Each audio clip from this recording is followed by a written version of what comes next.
And welcome to Liquid Lunch. It's Thursday, the 3rd of December, although it only feels like September.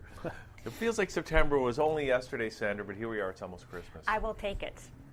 What, Okay. December? Well, December feeling like September. It's not too bad. It's actually amazing. It's Right. actually amazing. If we could have this all winter long, I'd be so happy. That would be good. We've had that before. But 2001. was it? 2001, we had roses in January. Yeah. We had, I remember. Yeah, there was one year where I was riding my bike all winter long, Yeah. and it was great. Do you think you'll be able to do that this year? I don't think so, Okay. because I got snow in. Two up and down, I think. They got snow in Winnipeg. It was 22 below in Timmins last week. So We have a halo over our city. there is. That's right. It's not smog. No, there is a weather halo that keeps us safe. Is that what you're talking about? No. What are you talking about? Well, I just was really seriously. I was just talking like consciousness. That's all. Well, there is. We can. Let's talk about that later. Okay. Unless Michael, unless you want to talk about that before we get into your book. I'm cool. Whatever you want to talk about is fine by me. I don't know about the halo. Maybe it's because we got rid of the Fords, but aside from that. Oh, those Fords, yeah. Ooh, and well, I was going to say Harper, but that would be all of Canada. Yeah. Yeah. You're not from Toronto originally, though, right? Not from Toronto originally, but I've been here now for more than 20 years. Yeah. Came here from Montreal. Montreal, yeah. Originally from Italy, actually. Oh, really? Went to Montreal when I was with my family when I was 5. Mm-hmm. And went to school in Montreal, went to work. I was a journalist in Montreal, at the Montreal Star, Montreal Gazette. And then I went freelance, and the freelance work dried up in Montreal. So packed the family, and we moved to Ontario, not Toronto. We moved to Mount Forest. Happy and high is their motto. But yeah, we've been here for about 20 years now. 20 years. And when did you get into the author business? The writing business? Yeah. The writing, I've been writing since high school. Well, author, I mean, you were writing for the Gazette and stuff. I was freelance. I was writing for the Gazette, but what I was writing were mostly reviews. Yeah. I did book reviews, I did theater, I did music, film, and I worked on the desk in the entertainment department of the. I worked with Doris Giller, of all people. And, it was after the Star folded. Yeah, the Doris. Montreal Star, which I delivered once. Is that right? in Tracy, Quebec, with my friend. We were delivering Tracy, the Montreal Star Yeah. Wow. back in the good old days. They're always the good old days. Yeah. Anyways, and then Doris came here, of course, and then she died. But and then we have the Giller Prize. But Yeah. I worked with her at the Star, and that was quite an experience. So. You know, these newspapers, I used to work at the Sun here in Toronto, and there's nobody left in these newspapers. I know. Yeah, they've got one central. I know that one group has one central area where they produce all their layouts and everything. It's out near Hamilton somewhere, and they do that for the entire chain. Mm-hmm. So you've literally got rid of like 20, 25 people right there. Yeah. But they must have an online staff, though, right? Because they do have an online presence. Yeah. Right? Yeah, they do have online, but online staff is not quite the same as brick and No, it's not the same. But you'd still have to hire people to handle all that, wouldn't you? Yeah, but Yeah. I always say an online newspaper isn't worth the paper it's printed on. Well, but everyone gets, even people who read the newspaper, as we used to call it, still get most of them still get that newspaper online as well nowadays. Like I know, the Gazette, most people read it online. But you don't want to pay for it somehow, right? So, I mean, it's like, well, actually, I have the answers, but that's for another interview. That's for a show about you. A show about yeah. There you go. But this is right now we're talking to Michael Mirolla about the new book that you've got called Lessons in Relationship Dyads. And so let's talk. I don't even know what that means. Yeah. Lessons, dyads is two. So in other words, lessons in relationship twos, 2 by 2. So the title pretty much gives it away, and it's lessons in relationship dyads, not lessons of or lessons from. And the dyads are the way the book is structured, and this is for, I'm an OCD writer when it comes to structure. So this is for my OCD readers. It's in 4 parts, and the first part has 4 stories in it, and it's about parents and children, the various combinations, mother and daughter, father and son. The second part is about siblings, and there are 3 stories: brother and brother, sister and brother, and brother and sister and sister. Right. The third part has 2 stories, and husbands and wives and husbands. Right. And the third part and the fourth part has 1 story, and that's friendship. So Wow. it goes 4, 3, 2, 1, 1, 2, 3, 4. Interesting. But that makes sense because each section is you have a story for each type of Right. dyad in that Exactly. dynamic, right? Exactly. That's the structure. Yeah. Then That sounds like a very solid structure, actually. Of an OCD structure, as I yes. call it. So, I mean, and they're short stories, right? Yes, they are. Yeah. So it's Yeah. fiction, Yes. Yeah. and With some autobiographical stuff in some of the fiction. Right. It kind of varies, right? Yeah. In some of the dyads, it does have some autobiographical material in it, Yeah. and some is like completely non-autobiographical. I have a story in there which might be the one where I might read a little short passage from, Daughters and Fathers, which is actually about the relationship between James Joyce and his daughter. It's quite a strange relationship that they kind of put her aside and had her institutionalized, and the rest of the family was kind of, not really. They didn't acknowledge her. Yeah. She was a bit strange, and so they kept her separate from the rest of the family, and she's not even buried in the same plot as Joyce and his wife and the son. well, that's just a good example of how strange family dynamics can be Exactly. sometimes, right? Exactly. I mean, you know how everybody talks about, the worst time of the year is Christmas because you have to sit around the same table and eat with your family. That's why everybody drinks so much. That's just so depressing. It's not always that bad. No, No. come on. Well, you know what? I think that there is that underlying truth. That there is some truth to that. And on top of that, you're spending a whole bunch of money on people you don't really want to spend money on. Well, right? I mean, it's sad in a way because that family dynamic is supposed to be so good, right? It's supposed to be, yeah. idealized, Yeah. and that's Supposed to be why we do sacred. get together anyway, Yeah. right? To celebrate the family. Interestingly enough, the one story in Lessons in Relationship Dyads that is somewhat idealized is the one that's called Mothers and Daughters. And it's actually mother and daughter-in-law. And that one is idealized in how the mother always wanted a daughter, didn't have a daughter, had 3 boys or whatever. And that's autobiographical in many ways. My mother, we were 3, and she wanted a girl, and no, it turned out to be another boy, the 3rd one. And then with the daughter-in-law became her daughter. My mom taught her how to speak our dialect, taught her all the Italian cooking imaginable, and the 2 of them became mother and daughter. So that story that has a bit of an idealized look to it. The other stories they're scraping. They're people, kind of trying to get along, but that sometimes they can't because of their nature or because of circumstances, which are the 2 things that get in the way of relationships.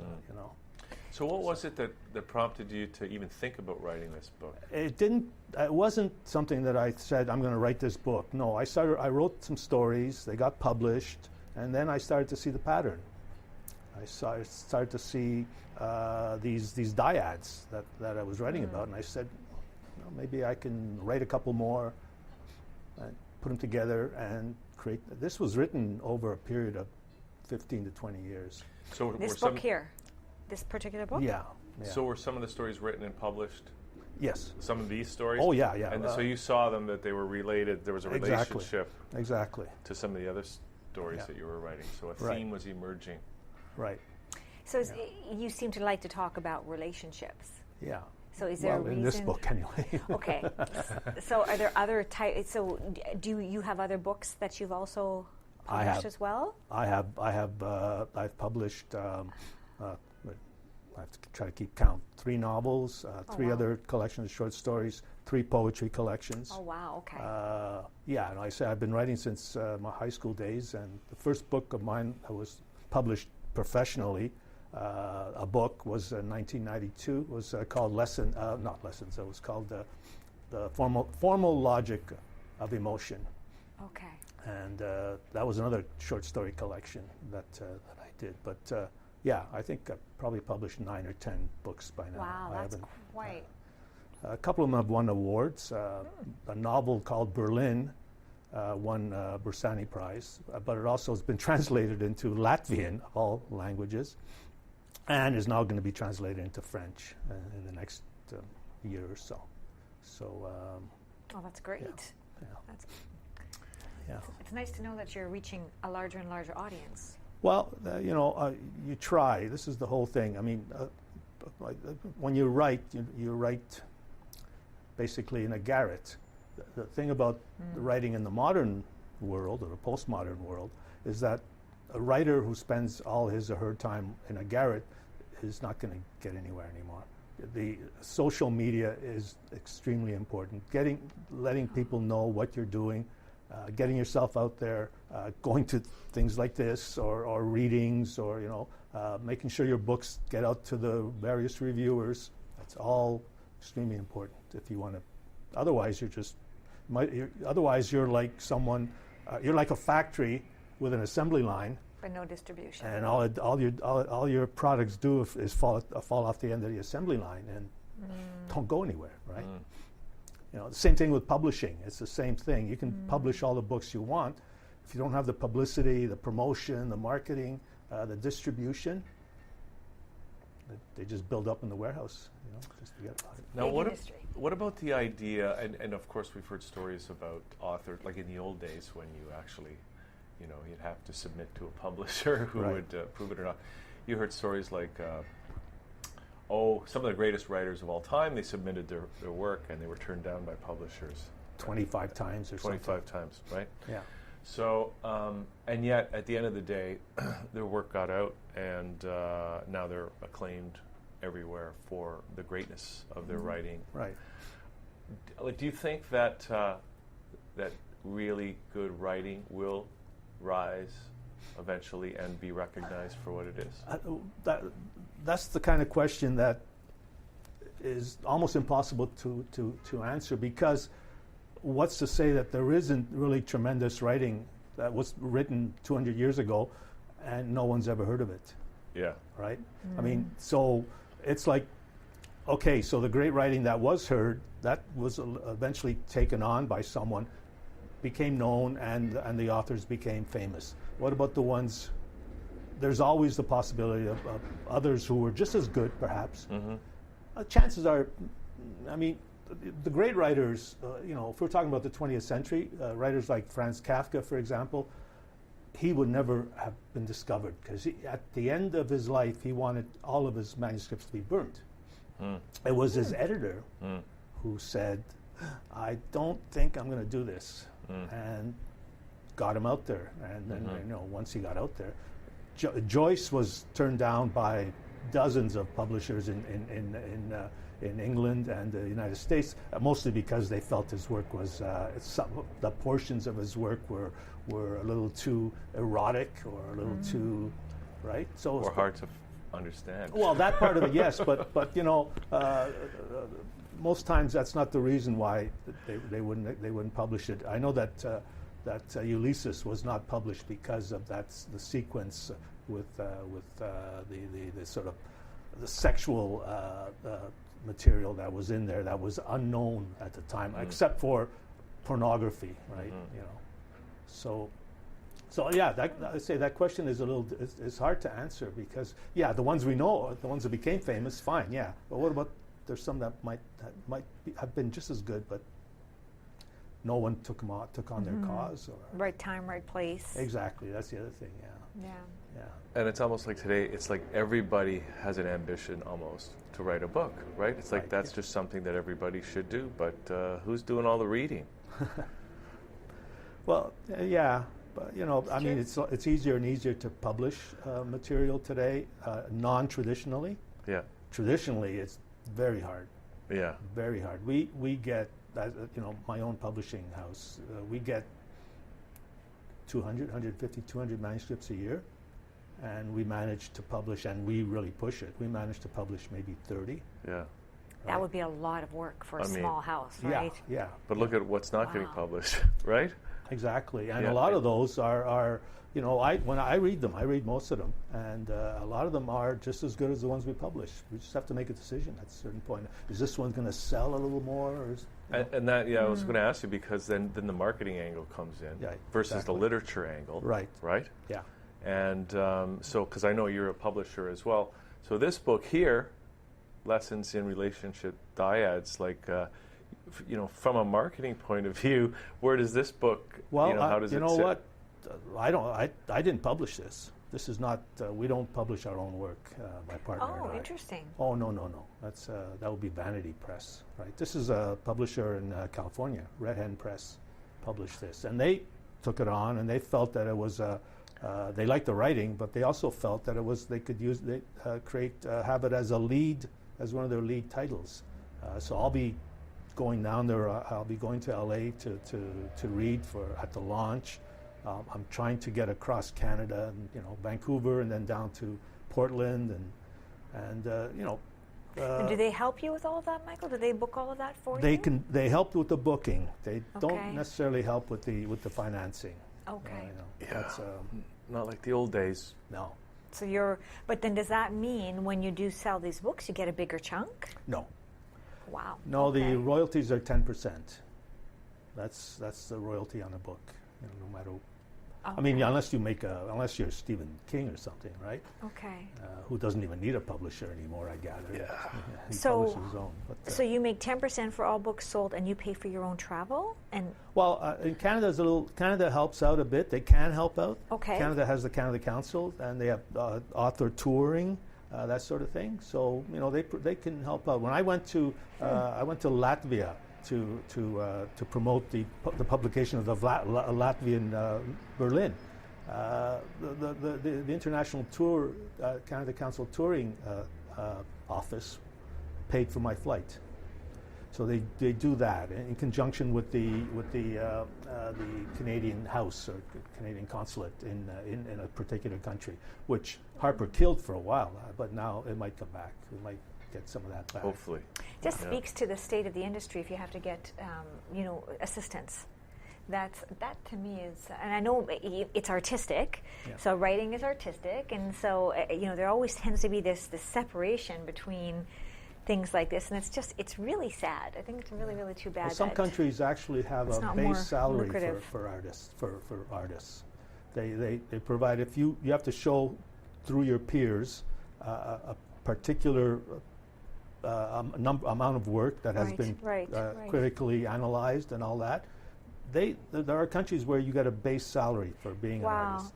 You get paid, in other words, like as if you were working in a factory or whatever, in an office. Can you give me an example of a country that does Well, that? originally Ireland had something. I'm not sure if they still do. Okay. And I know that Sweden had a base. It's almost like a tax credit that you can get. You can take a certain amount, like $30,000 or something like that. It's not something that you're going to be traveling to Brazil with, but at least you can survive and write at the same time. Wow. This is here in Canada. It's done through grants. Yeah. Writing grants or project grants, the whole thing. Interesting. Well, okay, so let's actually experience a little bit of the book. I know you've got a passage ready to read for us. Yeah, in fact, the passage I'd like to read is the one that I was from the story that I was talking about. So I gave a bit of an explanation already of what the story is about, the daughters and fathers story. Mm-hmm. So I'll just read like a page here from it. The opening of it actually, which is it's called the first part is called Irish Times, Swiss Timing, Zurich, 1941. As he lay dying. Addio terra, addio cielo. Remnants of the basso baritone operatic strains ringing out. He must have remembered, surely, he must have remembered his daughter, his one and only daughter, who danced in Triestine Italian, adotazione, lontananza, affuscar, before the still figure of a father wrapped in mummified words, danced out her free-formed destiny, the swishing of mentally unstable veils, the footfalls of purged ghosts, the immortal dawn of a particular day in a particular city, strong whiff of the river Liffey, between lucidity and limpness, towards a brooding Valhalla horizon where druids awaited, strong Celtic forearms extended, yet growing more distant by the hour. He must have remembered. Do you, dear Daddy? Do you remember me? Maybe now that you have had the time to consider, maybe now that you are not so relentlessly present, and I not so relentlessly diaphanous. Does God remember all his creations, or only those who that show promise, those who that come through for him? What is his position on weak-kneed dancers, syllogism lacking logicians, mute sign language singers, thumbless and or one-eyed carpenters, painters forced to hold the brush in their mouths? Zurich, as he lay in a coma, as he called for his wife and son, as he crooked his finger in one last gesture of creation, with one weak eye fluttering in its lifelong blur, does he remember? I remember you, she says, in a sharp, clear voice, a voice arising out of stupor and fog, out of ice baths and electric prodding, out of the daily pencil markings for lobotomy, out of the inevitable rape of both flesh and spirit. I remember. Okay. Whoa. That is, it sounds like poetry. I try to write a little like poetry, but I have to get a meaning across, so you have to get a movement as well. Right. There's a bit of a language, like a formal, almost, I'm not going to say Shakespearean, but you know how sometimes you speak, the way it's phrased is not typical. Right. So it makes you think a little bit, just some of the wording that you use. Well, that's not dialogue, right, Michael? That is mostly what's going through his head, right? Right, what's going through his head and what's going through his daughter's head. The two. Well, you captured that quite. It was really very, very captivating. Yeah, it reminds me, we were talking before the show, Michael, about how, where is reading culture going? And I told you about a girl I spoke, a young girl yesterday. I said, do you read anything at all? Right. And she said, no. I'm proud of it sometimes. Some of them are proud of it. Well, they read the tweets. But what I'm really getting at is what happens to us as a culture when we move from a reading culture where you're able to have that internal dialogue, right, to a video culture where you don't. It's only what you see, right? It's not interactive. I mean, do you have any thoughts about that? Well, the same argument was made, however, when we went from an oral culture to a reading culture, right? Yeah. I mean, it does change the way. In fact, I think some of the neuroscientists today are looking at our brain itself is being changed physically because of different approaches to it. Like when we were in oral culture, our memories were fantastic, right? Yeah. Someone told you something, or even read out something for you, you could remember it just like that. And I know my parents were like that. They were, oral. When I went to reading, all of a sudden it became important for things to be put down on paper. Yeah. Now, I'm thinking, what is going to happen when we go to? I think we already are there. In fact, we're probably getting very close to being a visual culture. I don't know. Are we going to be manipulated by artificial intelligences that will control us, tell us exactly what to do? It's a good question. Well, are we going to be like is the zombie nation going to be set up that way? Are we already seeing some of that? Well, I don't think that's that far of a stretch. That's what I'm saying. I mean, but human beings are very resilient. Yeah. They have a tendency to fight back sometimes. So, interesting. I mean, that's your next book. You know that. Well, I was just going to say. I mean, that would be great. I mean, some people have already written about that. I think James Joyce touched on some of those ideas. Yes, he did. And Marcia McLuhan talked about how the brain would physically change as a result of our. Would it shrink? I think just different parts of it would get stronger, and some parts would get weaker from lack of use. It would just emphasize different. So our head's not going to get bigger and our body's smaller? Is that what's going to happen? Close Some encounters. of us can't afford that. So Michael, so the book's already out, so people Yes, can they can already get their hands on it if they want. That was an incredible passage. It was really thank you, good. Yeah, and who really is this book for? Do you think? For me, it's for the reading public, and you said, as you were saying, the reading public. Who knows what that is? I mean, the book isn't complicated. Yeah. You know, the stories are very basic in the relationships. The writing is in this particular one. The writing is a little poetic, and what it does is really, basically, it's this part. And the ending, the middle part, are the daughter's letters from when she's been institutionalized in the hospital to her lovers. Her lovers are people like Samuel Beckett, because these are the people that went through James Joyce's house when he lived in Paris. Samuel Beckett was his secretary, in fact. Whoa. So is this a little bit like, what's that? Is it CSI where they get into the head, and these profilers where they get into the heads of some of these people who are very... Get into the heads, well... Because that's what sounds like, that's what because you're saying it's letters from her, so it's from her mind, right? Right, You're her. Yeah. We are reading her. The letters are from her, yes, yeah. Okay, so that would be almost like a psychology, almost... Well, the idea, getting into their psyche, right? Yeah, the idea here in the story is really the question that's of course that hangs over the story is why did this family pretty much abandon the daughter? She didn't fit in. There was something that didn't quite fit, right? So yeah, I wanted to get her. We've had enough viewpoints from James Joyce. I mean, and his grandson in particular. So this is actually about that daughter. Well, it's not. This is not quite exactly what happened. I mean, I'm not saying, but I do know the outlines of the story, and that is what took place. Yeah. So that's actually really. So that would anybody who's interested in James Joyce, in the personal stories, would know around James Joyce's work. Sounds like this would be a great book for them. Well, this story. This like story. I said, this is a so story. Maybe, and all the stories probably have their own little. They do. Niche market. Right? I would love that way. Yeah. No, I mean I think it's a book for the general audience. It's not specialized in any way. It's not academic, and it's about relationships. And I've got one in there called Fathers and Sons, which is about a father who was in the war and telling his son about all the things that he did, pulling bodies out of caves. He was an orderly during the war, in the Second World War. So he's describing how they had to pull dead bodies out of caves, and after the winter was over, and this, that kind of thing. And like I said, I had the one about the mother and daughter, which was actually the daughter-in-law.